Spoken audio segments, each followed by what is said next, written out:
Well,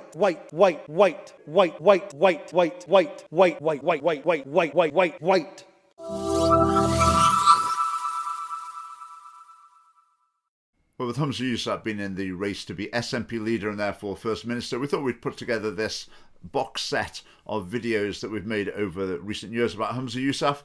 You can hear about Humza Yousaf's favourite hate preacher. You can hear about Humza Yousaf's personal police force, also known as Police Scotland. You can hear about Humza Yousaf complaining about racism while he himself has been given the golden ticket throughout his career. You can hear about Humza Yousaf, the Justice Secretary who condoned assault. I'm going to hear about Humza Yousaf's mum and what I think sounds like corruption to me. So, sit back and enjoy. I was asked to pick out a book that inspired me, so I went for the autobiography of Malcolm X. Hello, this is Police Scotland's Hate Crime Hotline. How can I help you? I'd like to report a hate crime, please. What sort of hate crime is it you'd like to report? It's possessing inflammatory material. And which protected characteristic is involved? Race, stirring up racial hatred is the issue. And what is it? Is it a video? A poster? It's a book, actually. I'll just read you a few quotations. The white man was created a devil to bring chaos on the earth. And the author talks about the creation of a devil race, a bleached out white race of people, blonde, pale-skinned, cold, blue-eyed devils. Savages, nude and shameless, hairy like animals. They walked on all fours and lived in trees. Eventually this race of people returned to the mainland among the natural black people.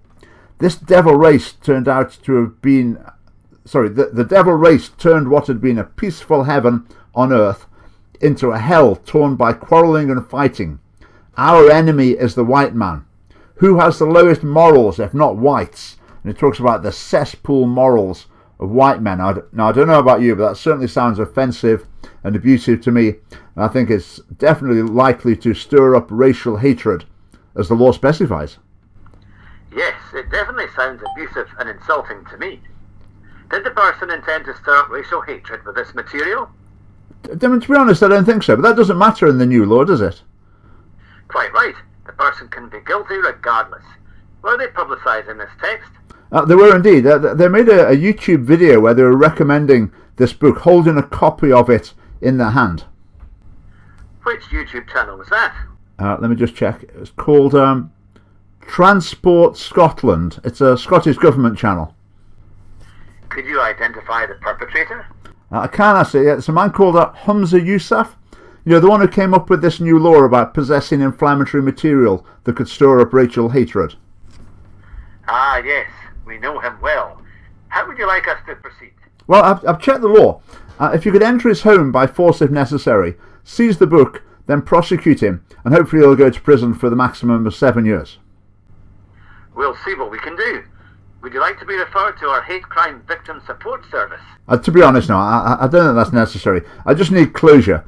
But I'm sure knowledge that the Justice Secretary is behind bars will help me to move on. Thanks. We really appreciate your bravery in coming forward. Thanks. Goodbye. Right, goodbye. As a teenager, I was a lot like a hothead, pretty much like Malcolm X in his early days. So Humza Yousaf used to be like Malcolm X, a bit hot-headed. What he really means by that?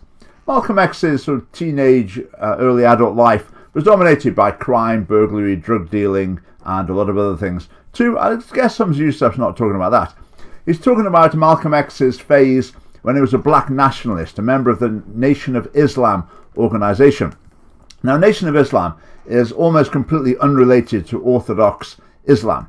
I mean, they believe that a mad scientist created the evil white race. I don't really hear any reference to Muhammad and the Quran in their teaching.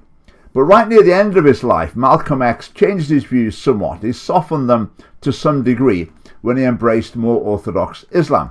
But he made his name preaching racial hatred for 12 years. So let's hear the sort of things that Malcolm X was preaching in his so-called hot-headed phase, as Humza Yousaf calls it. You're quoted as having said when an airliner crashed with a number of white people on board that you were glad it happened. The white race in this country collectively are guilty of these crimes that our people are suffering from collectively, and therefore they would suffer some collective disaster, collective grief. And when that plane crashed in France with 130 white people on it, and we learned that 120 of them were from the state of Georgia, the state that my own grandfather was a slave in, why, to me, it couldn't have been anything but an act of God, a blessing from God, and I frankly and sincerely pray for similar blessings from Him to repeat themselves as often as He can spare them. But I take it then you support the freedom-loving attempts of the peaceful marchers in Alabama and these places. You don't get freedom peacefully. Freedom is never safeguarded peacefully. Anyone who is depriving you of freedom isn't deserving of a peaceful approach by the ones who are being deprived of their freedom. In the South, you are segregated by that dog. In the North, you integrated with this dog. And it's no different. Well, the dog is their best friend. The dog is their closest relative. They got the same kind of hair, the same kind of skin, and the same kind of smell. Oh, yeah. But since the Honorable Elijah Muhammad has come and taught us the religion of Islam, which has cleaned us up and made us so we can see for ourselves, now we can see that old pale thing to look exactly as he looked. Nothing but an old pale thing. So this isn't hate teaching. This is love teaching. This is love talk. We love you, but we don't love him. We want to unite with you, but we don't want to unite with him. We recognize you as our brother, but we don't recognize that old blue-eyed thing as our brother. Let him go on and be a brother to himself. The Honorable Elijah Muhammad teaches us that the black man is the original man. The black man by nature is divine. Now, does this mean that the white man by nature is evil? By nature, he is other than divine. Well, now, does this mean that he's evil? Can he do good? By nature, he is evil.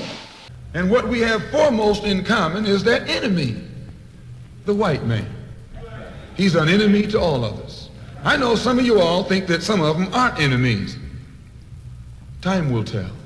If we are anti-anything, we're anti-intermarriage. The Honorable Elijah Muhammad teaches us that intermarriage will bring about the destruction of both the white race and the black nation. And we're absolutely against intermarriage.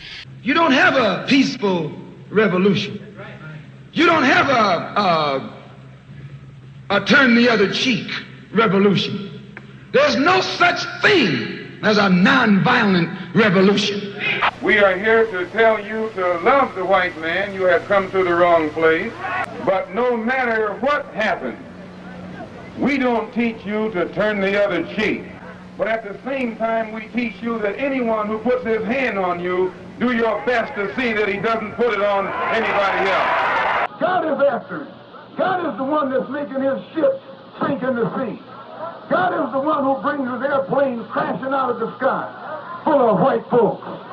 God is the one that makes his cars crack up on the highway.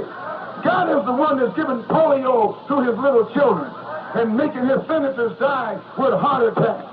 That's the work of God. Those are blessings from God. That's a wicked race. And God is making his children be born today, deformed, demented, or dead. That's from God. God is after the white man. God doesn't love ugly, and there's nothing on this earth uglier than that blue-eyed, stringy-haired, bad-smelling race of devils. You haven't got no time to cry no tears for no Jews. Cry tears for yourself. Let him solve his problem and you solve your problem. Why, they only killed 6 million Jews. Only 6 million Jews were killed by Hitler. Uncle Sam killed 100 million black people, bringing them here. Yeah, 100 million. 100 million. Don't let no Jew get up in your face and make you cry for him. Tell them if they're interested in your problem that you have some of these stores, instead of opening stores up all in your neighborhood and robbing your deaf, dumb, and blind. Yes, the Jews do that. And some of them blue-eyed Jews are going to walk away from here and say that I'm saying something anti-Semitic. Anti-hell. This government will provoke a civil war among white people by trying to force white people to give their jobs to our people. And our people will provoke a race war by trying to make white people give up their jobs. White people were up to eating each other up. They still eat each other up. You've seen these fairies and things running around here. No, they're white people. That's the way they live. They're cannibals. They're savages. They have no morals. A low-down, filthy race. The most filthy race on this earth. They used to live in the caves. They walked on their all fours. They were naked like animals. They couldn't walk upright. They didn't wear clothes. They didn't cook their food. Why, they ate raw meat. They still like their meat rare. Raw. Raw. That's the dog in them, brother. That's the animal in them, brother. Now that's not what I would call hot-headed. That's what I would call racist hate-mongering. Stirring up hatred by anyone's definition. If that's not stirring up racial hatred, then what is? So Humza Yousaf would want Malcolm X sent into prison, according to the law he's promoting, but it seems like he actually just wants to call him, it's a bit youthfully hot-headed. That's not hot-headed. Being hot-headed is maybe losing your temper and punching someone in the pub, or swearing at an interviewer or something. Malcolm X was not hot-headed. He was calm and unruffled as he preached his doctrine of racial hatred. Humza Yousaf says he's an inspirational figure, but as far as I'm concerned, spending 12 years stirring up racist hatred and then sort of partially changing your mind in your final few months doesn't make you a figure to emulate. Now, Humza Yousaf is obviously biased, isn't he? When it comes to anti-white racism, that's just your sort of youthful hot-headedness. When it comes to anything anti-black or Arab or Asian or whatever, then that's definitely very serious hate speech, and the people need to be sent to prison. I mean, remember Humza in Parliament when he was making his now famous speech complaining about people in various positions being white. You could hear the disdain and hostility in his voice. In the Scottish Government, every Director General is white. Every chair of every public body is white. Now, we heard Malcolm X, didn't we, saying that there needs to be a war in order to take the jobs off white people and give them to black people. Well, I think Humza Yousaf is very definitely on that sort of wavelength.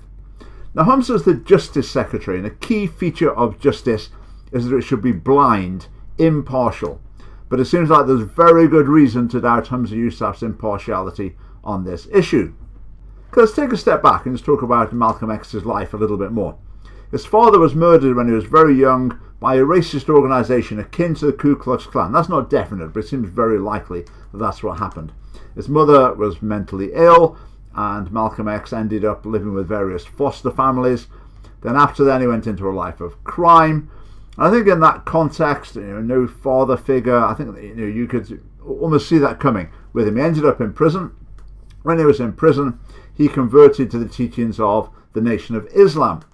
And the leader of the Nation of Islam, Elijah Muhammad, became like a father figure to Malcolm X, corresponding with him in prison, and then he took him under his wing when he came out of prison. Now, within the racism of early 60s America, you can sort of imagine how Malcolm X went on the journey that he did. Basically, hatred bred hatred. And Malcolm X was a talented speaker, as a clever chap as well. So when he preached his hatred, it became very influential. He found a wide audience for it.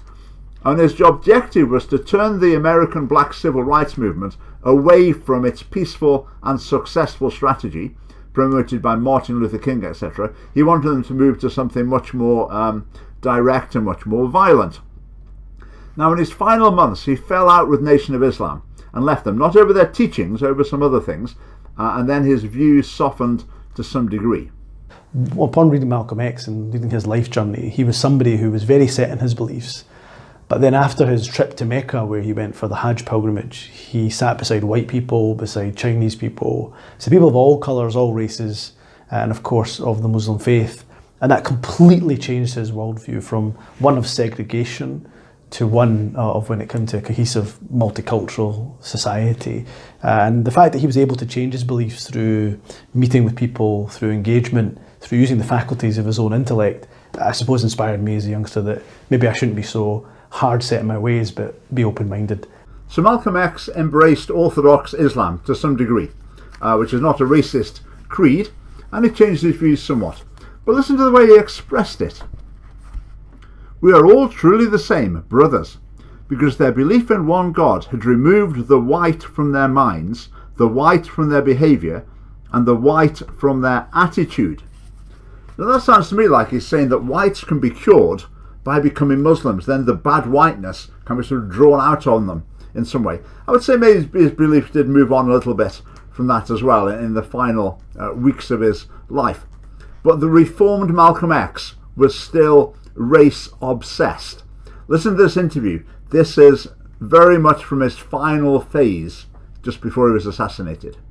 You've called people like Martin Luther King, who just got a Nobel Peace Prize, an Uncle Tom. Is this correct, first? Well, I'd rather say that in the States, there's a law that has recently been passed, or a decision handed down by the court, wherein if you call someone an Uncle Tom, they can sue you for libel.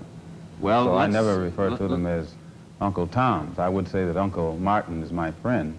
Uncle Martin is your friend, yet you would disagree with his approach to what he wants to accomplish. Definitely. If his approach would bring about what the black man in America needs to completely eliminate the problem that we have, I would say well and good. But I very much doubt that anyone who adopts the approach that Martin Luther King has been teaching to our people in that country can point to any meaningful gains that has actually served to solve the problem. So you see here, he's still attacking the peaceful civil rights movement right up until just before his assassination. But Humza Yousaf doesn't seem to have an issue with that at all. He's still this figure to be admired. Now note the way that Malcolm X bypasses and makes a mockery of the legal threat to his freedom of speech, that you're not allowed to call someone an Uncle Tom. So what does he do? He speaks in code. What will happen if Humza Yousaf's legislation goes through? People will start to speak in similar code. Now the problem with that is once people can't actually say what they think, then you don't actually know what people think. So you might have someone with the most appalling views, but they never really say them because they know they'd get prosecuted. And the wider public never knows. So these people, they might even end up, say, getting elected. So someone gets into the Scottish Parliament because no one ever actually really found out what they thought, because Humza Yousaf made sure that no one actually found out. So Malcolm X was not a hero, he was a dangerous and hate-filled demagogue who partly came to his senses at the very end of his life. He's an interesting character, you can feel some sympathy for him, you might admire his commitment, his drive, his talent, but was he a good influence in the world? No, definitely not. In this current era of racial tension, a lot of people are reviving Malcolm X's race-obsessed political and moral outlook, and there are plenty of followers for the views he spent the majority of his life preaching. If you look on YouTube, there are lots of speeches by him, and the comments underneath are predominantly people saying, oh, this is wonderful, we need a new modern-day Malcolm X to emerge to lead us.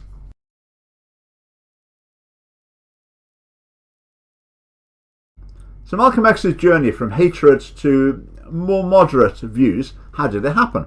Well, he reconsidered, he debated, he came under other influences.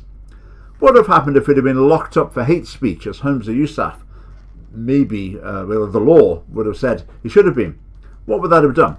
That probably would have cemented him in his views, filled him with even more resentment, inflamed his hatred to an even higher degree. His followers would have been even more inflamed as well. I mean, I think literally it might have led to civil war in America if he had actually been imprisoned.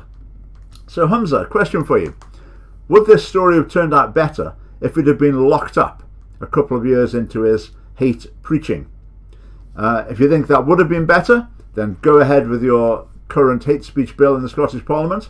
If you don't think that would have been helpful, then you need to ditch your hate speech bill. Maybe if Malcolm X had been in prison for 7 years, he would have never gone to Mecca, he would have never come under the influence of more orthodox Islam, and he would have never left behind the worst of his racial extremism. Okay, 5 points to conclude.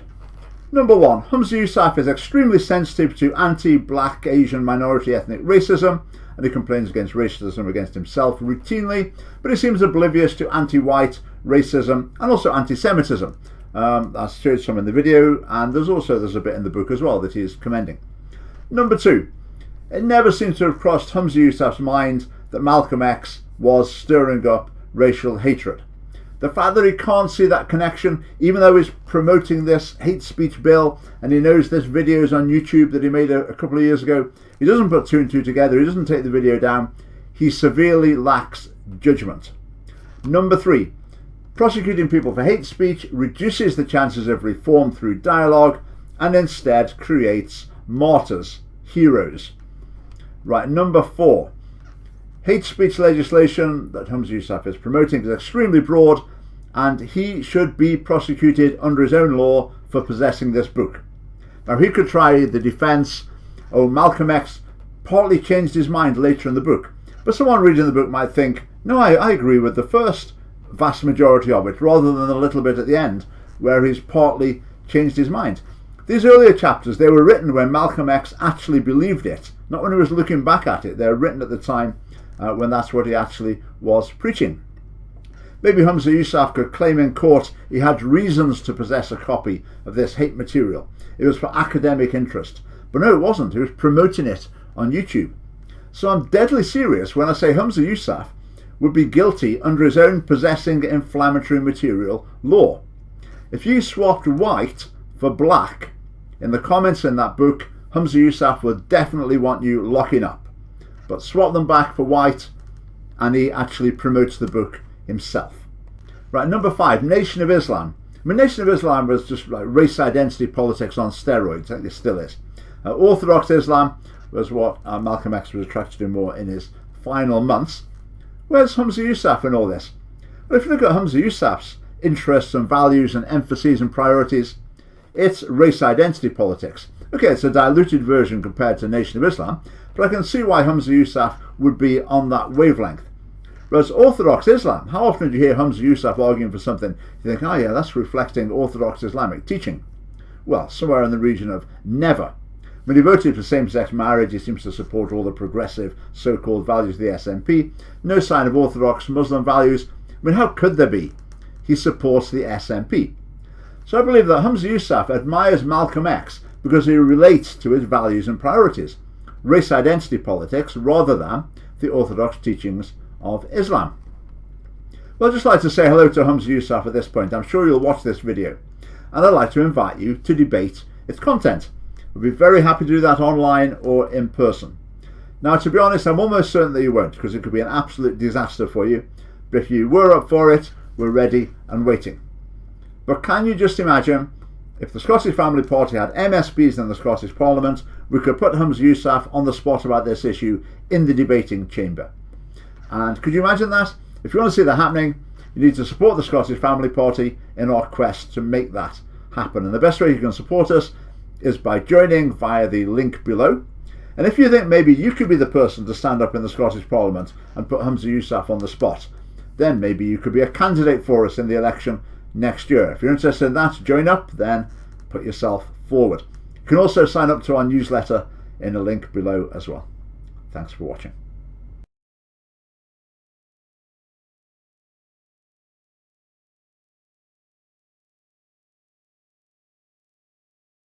Police Scotland seems to act as Humza Yousaf's personal police service.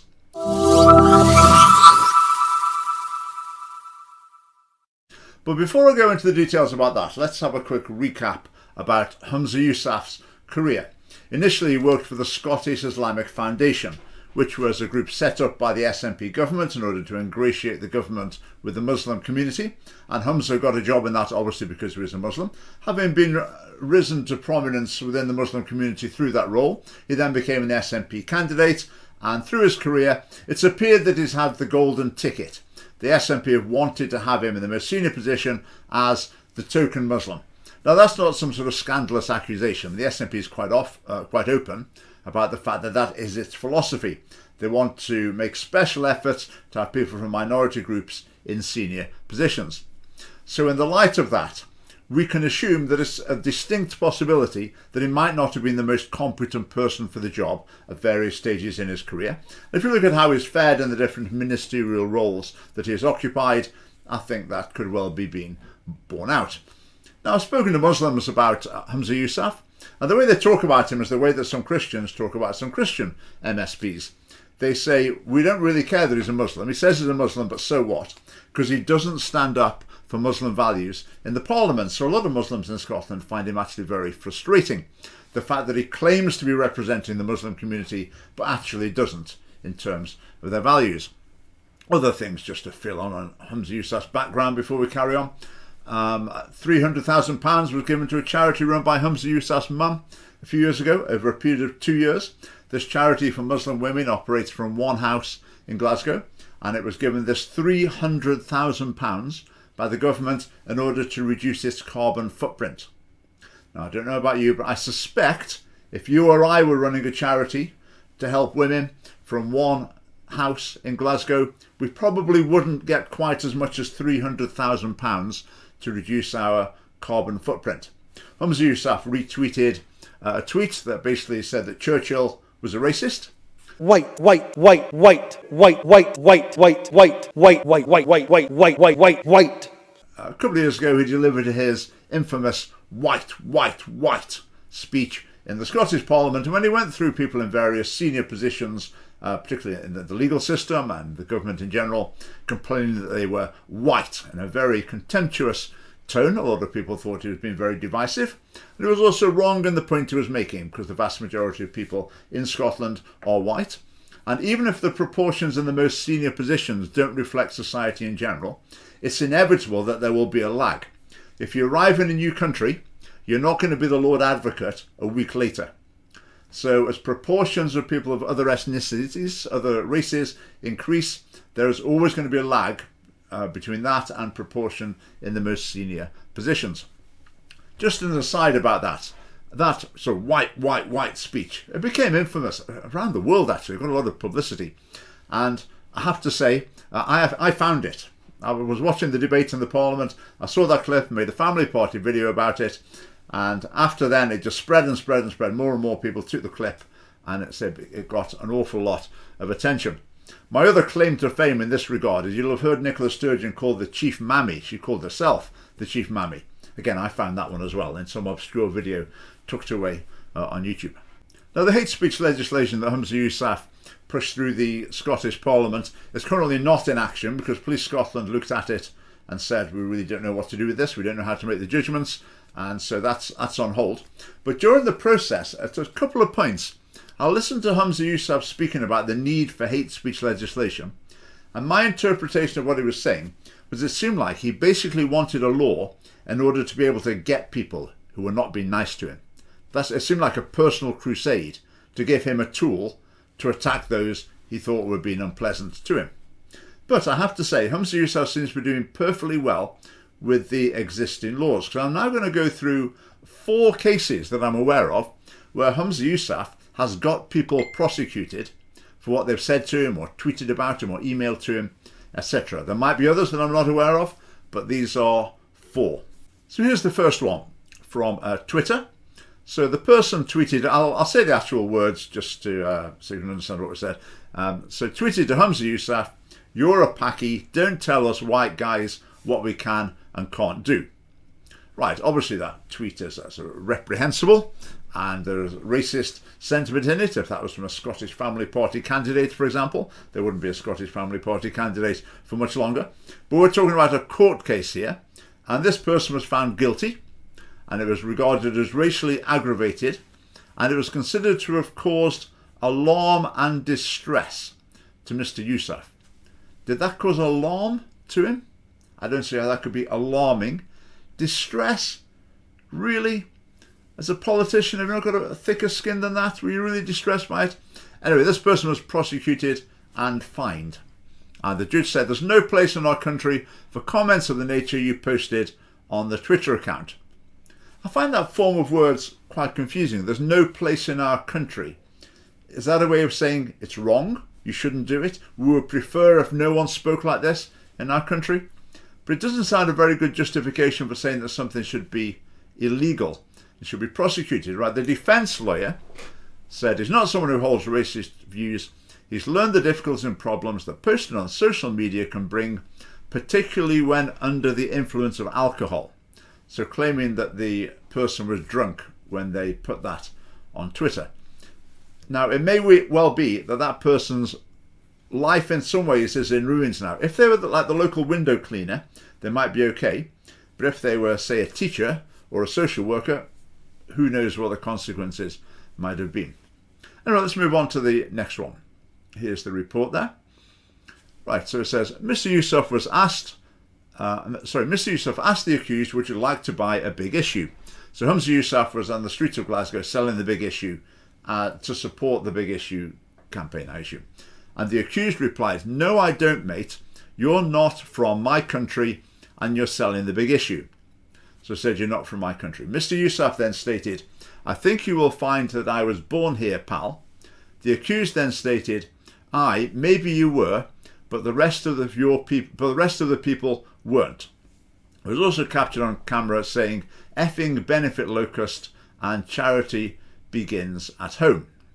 Now, when he says you were born here, but the rest of the people, I assume he means people of your race, weren't. I think maybe the man's not too bright. What he's trying to say is that your ancestors at some point back in time weren't born here. You could probably say that of most people. But anyway, but look at the headline. The headline is this man was spared jail. So he's got away by the skin of his teeth from being sent to prison for saying those things, and he actually paid a fine instead. So the police were willing to take on this case, prosecute him, and he was fined. Right, case number 3. This was a message sent to Humza Yousaf the day after the Paris terror attack, and was in response to a screenshot of Mr. Yousaf's Pray for Paris tweet. So the person replied, Humza Yousaf, good Scots name, I'm sure he is 90% backing Muslim killers, be having a whip round for terrorist families soon. Again, a really stupid thing to say with no justification at all, suggesting Humza Yousaf supports terrorists. Anyway, so Smith was found guilty following a trial at Glasgow Sheriff Court of behaving in a threatening or abusive manner aggravated by religious prejudice. Right, was it threatening? It was not threatening at all. Was it abusive? I'm not sure I would even suggest that is abusive. Maybe libelous, but abusive, not really. Anyway, found guilty and fined. Right, the latest one. Someone emailed Humza Yousaf's office, one of his offices. This was after his infamous white speech. And this person called the former Justice Secretary Humza Yousaf a racist piece of S... in an abusive email. So the person sent the message on 11th of April 2020, and he said, only because you are a piece of racist scum, we don't need people like you in Scotland stirring up racism. In Scotland, you racist piece of S... Right, does Humza Yousaf stir up racism? I would suggest you could make a case that he does in some of his statements and some of his attitudes, some of the policies he recommends. I would say that they do stir up racial hostility. Right, was this person on Twitter being threatening? Absolutely not. Was he being abusive? Well, maybe, but in a relatively mild sort of way. I mean, you can imagine things far stronger and far more abusive, someone could say. So that's 4 cases where Humza Yousaf has had Police Scotland take up his case, investigate, gone to court, person prosecuted. Now, the laws that have been used here, let's just have a look at them. The first one here, threatening and abusive behaviour. Offence is committed if the person behaves in a threatening or abusive manner. The behaviour would be likely to cause a reasonable person to suffer fear or alarm, and intends by the behaviour to cause fear or alarm, or is reckless as to whether the behaviour would cause fear or alarm. Right, causing fear or alarm. Was Humza Yousaf caused fear or alarm by any of those messages? I would suggest not. Right, another law that could have been relevant, improper use of public electronic communications network. A person is guilty of an offence if he sends by means of a public electronic communications network a message or other matter that is grossly offensive or of an indecent, obscene or menacing character. Well, I wouldn't say they were menacing, I wouldn't say they were obscene, they weren't indecent. Grossly offensive? I would say you could say that was offensive. Grossly offensive? Where'd you draw the line? I don't know. It seems a bit of a stretch, though, to cover those tweets against and messages that were sent to Humza Yousaf. Now, at the end of the election campaign in 2021, when the Scottish Family Party delivered leaflets to virtually every house in Scotland, the volume of grossly offensive communication, let's say, that we received was astronomical. I mean, just mountains of it. So some of it was actually threatening. It was threatening sort of vandalism of premises, and it was going beyond the usual sort of things you might imagine. So I took a bundle of it down to the local police station, and I stood there speaking to the officer, and I had this big bundle of messages, emails, screenshots, etc. And a lot of them were from LGBT or T activists. And I stood there in the police station. On either side of the desk where I was speaking to the police officer, there was a big poster about the police's support for the LGBT community. So as though they're just wanting to make it clear to me whose side they were on before we even start this. So I handed it over. I said some of them threats, some of them grossly offensive. Some of these emails, if they weren't grossly offensive, it's hard to imagine what would be. So the police officer had a look and said, oh yes, there are definitely crimes here. Leave it with me, we'll get back to you. And they decided to follow up on 2 of them. And I understand that someone was actually arrested for one of them. And I heard as well there was an issue of insufficient evidence, but I've heard nothing for well over a year. So I think they both amounted to nothing, one way or another. So I'm not going to talk about those 2 that they did follow up on. I'm going to show you some of the things that the police didn't follow up on. And you can compare them in seriousness for the ones to Humza Yousaf that they did follow up all the way and people got prosecuted. So see what you think of some of these. Now I had a bit of a challenge here. How do I show you the worst of the messages? There's some of them I thought, do I blank out some of the words? Do I put them on the screen but not read them, let you read it for yourself? But I decided actually I'm not going to put them up at all because I wouldn't want you to have to read them. So some of the ones that are just so obscene, beyond comprehension, I'm not even going to put those on screen. You'll just have to trust me and imagine the sort of thing that's in them. But here are a few more specific ones. Here's a comment from social media. So it's reporting on a Scottish Family Party video. It says, Scottish Family Party should be called the Scottish Paedophile Party. One of their members is an ex-maths teacher who was fired for having indecent images of a minor. Their policy is to remove vital education from a child's life that will endanger them as they reach maturity. Right, okay, ex-maths teacher. That's talking about me, obviously. And it says that I was fired for having indecent images of a minor. Pure fiction, but as scandalous and libelous as you can imagine. But the police are not interested. How about this one? You can read the thing there. Shut the F up, you inbred, etc.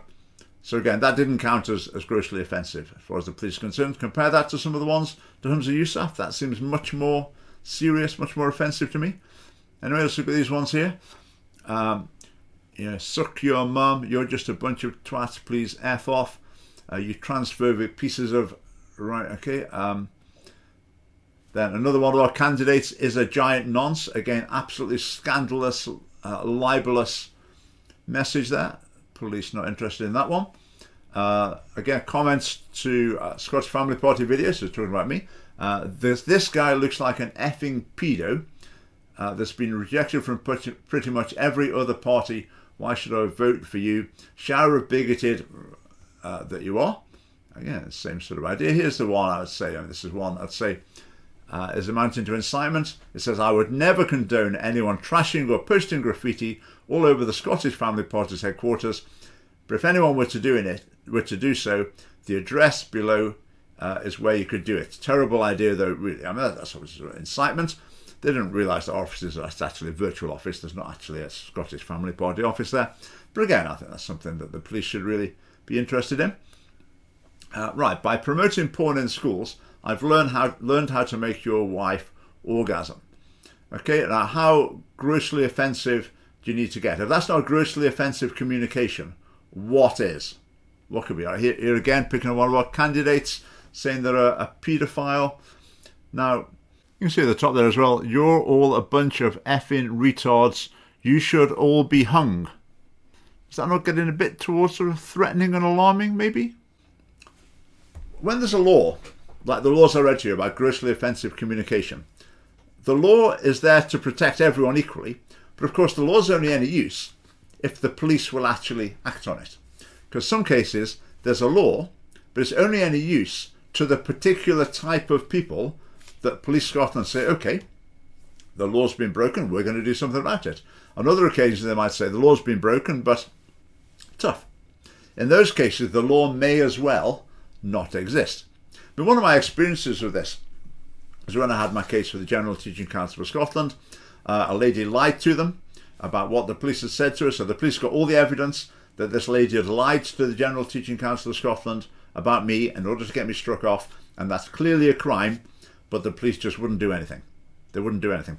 So that law that protects teachers from people maliciously reporting things about them, that law is no use if the police just say, not interested, we're not going to follow up on it.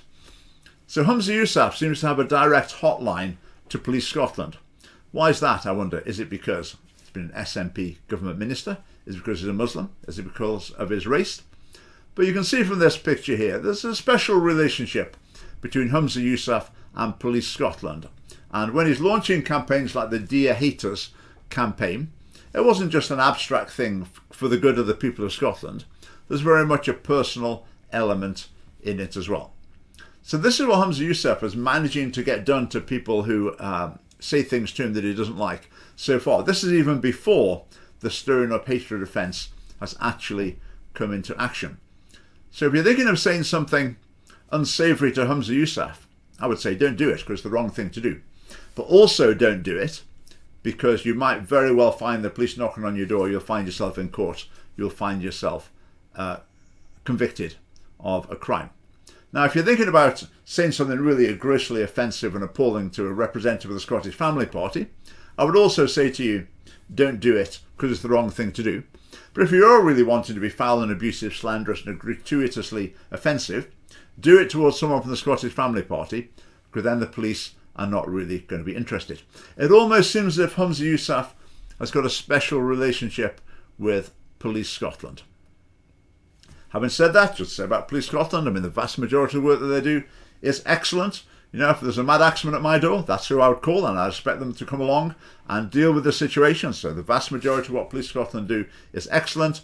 But this politicisation, partly through 40 laws and partly through political pressure, is very dangerous in Scotland. Okay, hope you find that interesting. There'll be more on this theme coming along at some point before too long, I would hope. So do subscribe to the channel and do join the Scottish Family Party via the link below. Thanks for watching.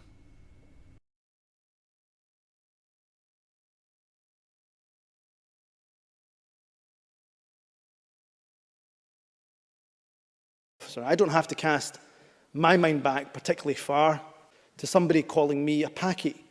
Don't even start me on my Twitter timeline, which is frankly a cesspit of racism. I'm angry, Presiding Officer, because in this day and age, we're still telling people of colour to go home. So here we've got Humza Yousaf, the SNP's Justice Secretary, complaining about racism. We're going to have a look at his claims, then we're going to have a look at how his race and religion have really affected his career. They've been called a packy. Packy is now universally acknowledged as a derogatory term, so people shouldn't use it. So we're right with you on that one. That shouldn't be happening. And I'm sorry to hear that it is. You said about your Twitter timeline being a cesspit of racism. To be honest, Humza, I think you've been a bit hard on yourself there. No, only joking, he didn't actually mean that. It sounded like he was talking about what he puts on Twitter. He's talking about people's replies to his timeline, I assume. Now, I thought I'd do a spot of research. I went to his Twitter, found some tweets that were about race issues in particular. And yeah, there's some insulting and offensive comments there.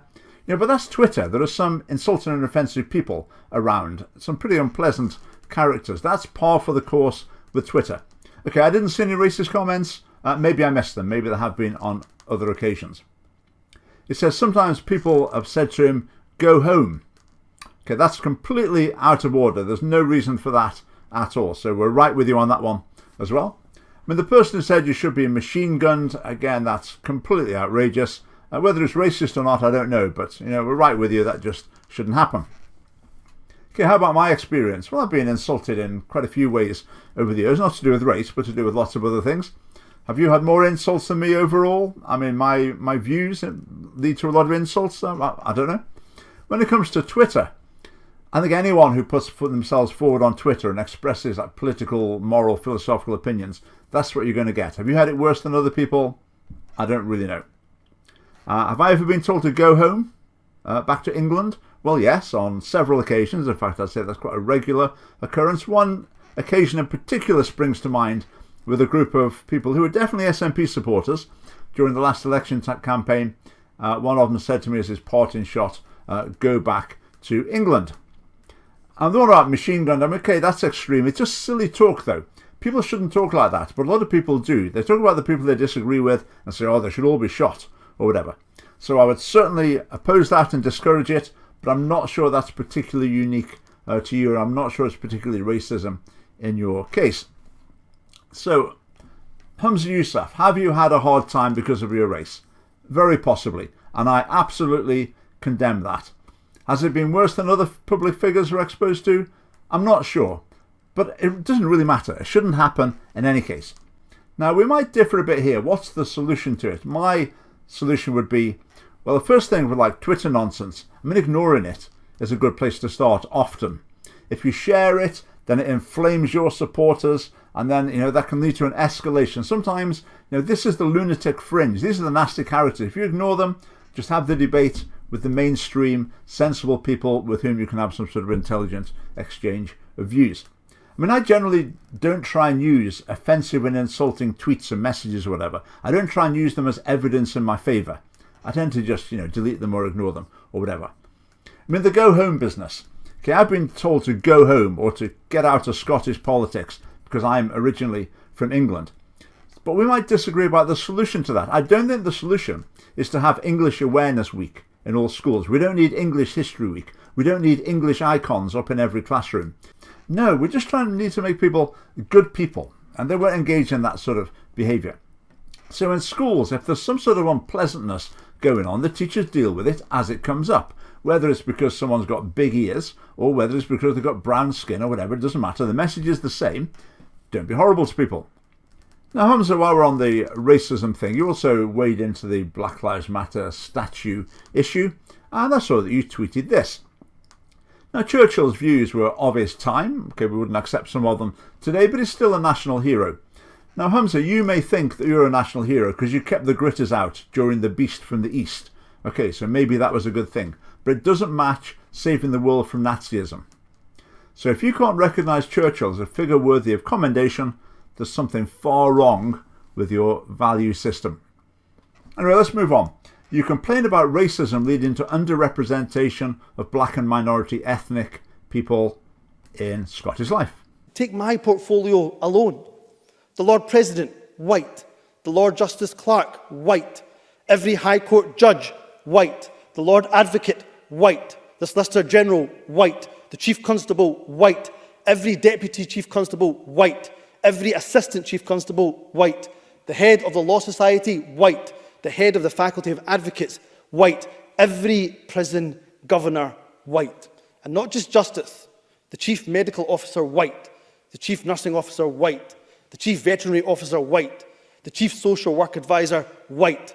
Almost every trade union in this country headed by people who are white. In the Scottish Government, every Director General is white. Every chair of every public body is white. So the first thing I'd say about that is I'd say, watch your tone.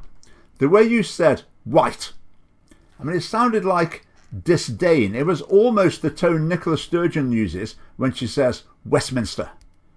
Okay, you just need to be careful about that. I mean, especially since you're addressing individuals. This is not some sort of statistical picture you're giving here. You're talking about individual people in their job, and you're complaining that they're white. So you could say every First Minister in the Scottish Parliament, up until Nicola Sturgeon, white. I mean, would you like to stand there in the Scottish Parliament pointing at Nicola Sturgeon, saying that? It just came across a bit aggressive and hostile, and that's not conducive to racial harmony. But let's leave aside the representation issue. I'm going to cover that in another video soon.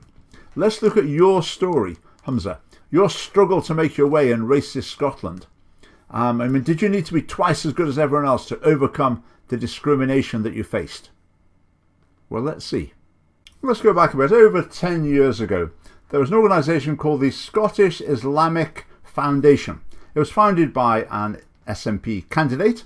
It was given £400,000 by the SNP, and people suggested it was to win the Muslim vote and to promote SNP candidates within the Muslim community. So what happened with the Scottish Islamic Foundation?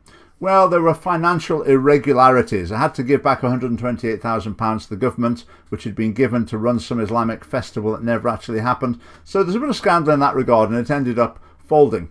There are also accusations of connections with extremism. You can read some of those here. I don't know about those. I'm not going to press that point. But there was controversy in that area at the very least. So what the SNP is basically doing is spending your money on election campaigning by other means. Right, going back to the Scottish Islamic Foundation, who do you think was the public affairs director of it all those years ago? Humza Yousaf was involved in this SNP project to ingratiate itself with a particular community and to promote future SNP candidates. And the reason he was able to be in that role was because, obviously, he was a Muslim. You'll note on Humza's Wikipedia page there's no mention of that. That's obviously been expunged from history pretty thoroughly to the best of their ability. So the SNP laid out the red carpet for him. It's not just the doors open for him. They went and grabbed him and dragged him through the doors. So overall, I believe that Humza Yousaf's Pakistani Muslim background has been a privilege for him in Scottish politics. It's given him an advantage. It's helped him to become a government minister. Now, by his standards, it should have done. He says the parties need to make special steps to try and encourage people like him into senior roles. So he can't complain if we say, well, that's what seems to have happened in his case. So was he the best candidate for the job? Well, maybe he was, maybe he wasn't. I sometimes feel he's a little immature. His judgment is suspect. I mean, for example, endorsing assaults on political opponents while being the Justice Minister. You can see a video about that linked at the end of this one. But there's every appearance that he had the golden ticket throughout his career, from Scottish Islamic Foundation through to senior government minister. And then when he gets there, he complains about racial discrimination. I think we need a bit of balance from Mr. Yousaf. I mean, just another aside. Humza's mother was involved in running a Muslim women's group in Glasgow. It operated from a single house. And in over 2 years, they received £300,000 in grants from the government to reduce their carbon footprint. Now, again, you can watch a video about that at the end of this one. If my mum ran a Christian women's group from a house in Glasgow, would they have been able to claim £300,000 from the Scottish government to reduce their carbon footprint? I really doubt it. So Humza wants more Pakistani Muslims coming into politics, and so is racism and Islamophobia the barrier. Well, how about thinking about a different barrier that there might be? Maybe they feel excluded because of their socially conservative beliefs. Now, that's no problem for Humza Yousaf, because he doesn't seem to actually believe many of the central teachings held by mainstream Muslims in Scotland. This is Humza's attempt to explain why Muslims should vote for the SNP, even though the SNP directly contradict many of the core values of those Muslims. The reasons why people, and Muslims in particular, or the Asian community might vote for the SNP is because of the policies to do with council tax, to do with education, to do with business. Muslims don't look towards the SNP for theological and spiritual guidance. That's not what we expect to do. It's not the reasons why we vote for the SNP and why the Asian community vote for the SNP. I don't know about you, but I don't find that very convincing. So the SNP's message to Muslims is this: put your values to one side and just go with the flow with SNP values, and you're very welcome. In other words, they want people to wear the Muslim badge, but they don't actually want Muslim values. It's actually the same pitch to Christians as well. So if you're a Muslim, if you think that your distinctive moral values should have a place in political debate, then the SNP would really say, well, bye-bye, we're not interested in you. But what's our line? Well, I've been speaking to quite a few Muslims recently, and we share a lot of values. When we talk, for example, about sex education that promotes pornography, abortion, premarital sex, the Muslims I'm speaking to, they're horrified by this. And in the Scottish Family Party, we're not embarrassed by your family-centred moral system. We think it's just what we need in Scotland. We embrace it and promote it. Now, Muslims, what we can't do, we can't give you a 6-figure grant to reduce your carbon footprint of your mosque. But we can give you an opportunity to bring your values into the centre of political debate in Scotland, where a lot of people are going to appreciate hearing what you've got to say. If you want to get involved in the Scottish Family Party, whether you've got any faith or none, you can join it via the link below. Thanks for watching.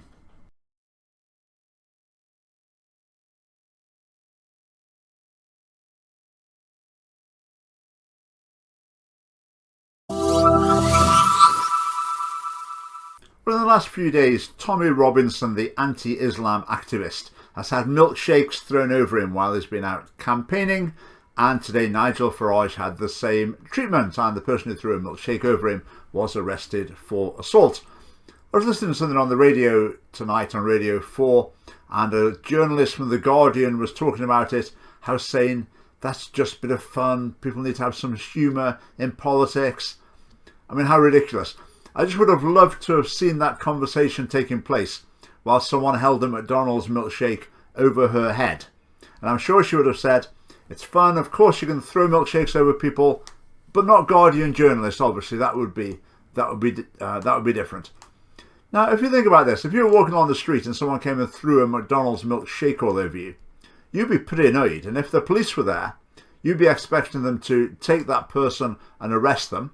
And I would expect probably you would want them to be charged. Now, the police told McDonald's not to sell milkshakes when the Brexit Party rally was in Edinburgh on Friday night, because they thought people might well obviously buy them, try and throw them at Nigel Farage.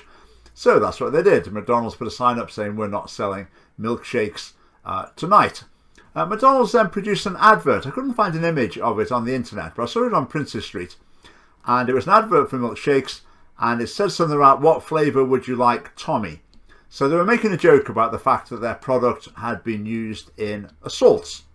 And then Burger King, obviously trying to get in on the act to be extra virtue signalling trendy, then they produced a tweet which we have here.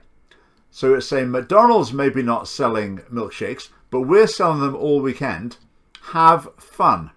Now the meaning is obvious. It's an incitement to assault. It's saying you can buy your milkshakes here. We know what you're probably buying them for. You can go and throw them over political opponents, and we're giving that as a nod, a seal of approval. Now, okay, there's another virtue signalling, empty-headed, irresponsible corporation. Okay, so that's that. Burger King have had a lot of bad press about that. But an MSP, a member of the Scottish Parliament, liked the irresponsible tweet from Burger King. It wasn't just any MSP. It was a government minister. It wasn't just any old government minister. It was the Cabinet Secretary for Justice. The man in charge of law and order and policing in Scotland likes an incitement to assault political opponents because it's fun. Now let's remember Humza Yousaf. Let's just look at his track record in this sort of area. Remember the Dear Haters campaign? Right, well, how about trans people? Do you think it's right to harass people in the street? And he stood there with that poster saying, he's obviously saying, it's a terrible thing to do to harass people in the street. Don't you dare harass a trans person in the street. Nigel Farage, Tommy Robinson, obviously you can throw milkshakes over them because they're political enemies. But a trans person, that's a very serious matter, and the full force of the law is waiting to get you. Oh, look at the last line though. Except if you're spreading hate.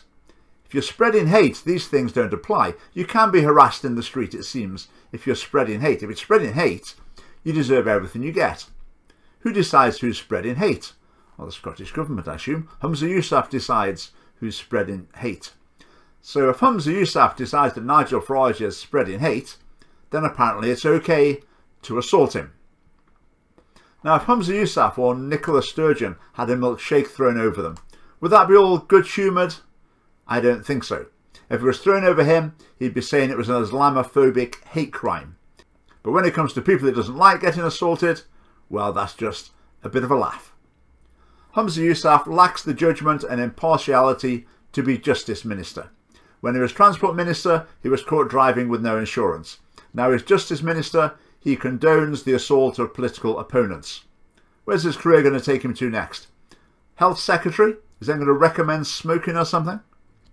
If you think Humza Yousaf has shown bad judgment in this case, click like below. Do subscribe to our YouTube channel as well.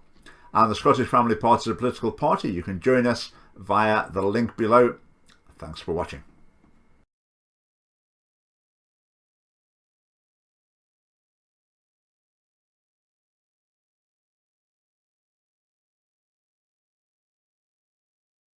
Right, that's the first section. A huge proportion of the awards made from the Climate Change Fund now go to things to do with ethnic minorities. Now, I wasn't aware of any data that suggests that people from ethnic minorities produce far more pollution, far more carbon into the atmosphere than anyone else, but a huge proportion of them are targeted at this population. Here's a few of them. El Mizan, which is a Muslim women's and children's centre. So their project will help the community to decrease their carbon emissions. The project will create additional community growing space, provide support for food waste reduction, and help the community switch to lower carbon transport methods through cycle training, route planning, and showcasing low emission vehicles. Now, this charity, as far as I can see on the internet, is based in one large stone-built house in Glasgow. That's their operation. And the amount of money they've been given to reduce their carbon emissions among their community, £150,000, which is the absolute maximum grant that anyone can be given.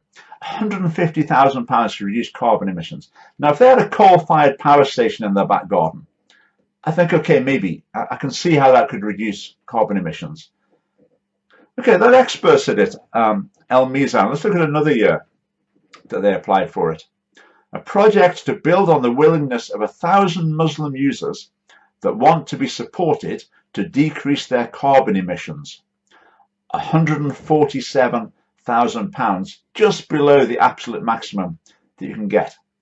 Now, this Muslim charity is run by Humza Yousaf's mother. Humza Yousaf is a Scottish government minister. They are obviously the masters at filling this application form in, because they got pretty well the top figure 2 years running. So there we have it. Just to finish, you can see our little mock-up of Humza Yousaf's constituency office, if he were honest in his signage. Okay, thanks for watching.